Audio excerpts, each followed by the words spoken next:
ગુજરાતની નજીક આવી રહેલ ચોમાસાની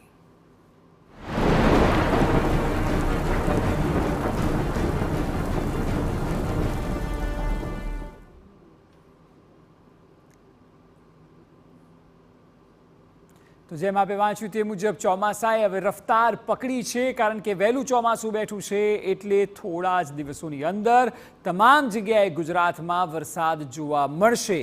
48 કલાકની અંદર રાજ્યમાં તમામ જિલ્લાઓમાં વરસાદ જોવા મળશે। ખાસ કરીને દક્ષિણ ગુજરાતમાં વરસાદ દસ્તક આપશે।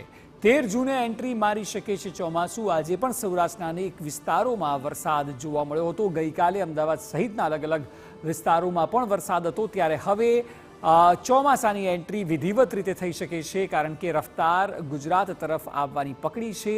7 દિવસ વરસાદની આગાહી। સૌરાષ્ટ્રમાં વરસાદ થઈ શકે છે, દક્ષિણ ગુજરાતમાં વરસાદ થઈ શકે છે, ઉત્તર ગુજરાતમાં પણ વરસાદની પૂરેપૂરી શક્યતાઓ છે। એટલે જે ઘડીની લોકો રાહ જોઈ રહ્યા હતા, કારણ કે ગરમીથી લોકો ત્રાહિમામ થઈ ગયા હતા, અને એટલા માટે હવે વરસાદના સમાચાર આપના માટે ખુશી લઈને આવી શકે છે। જે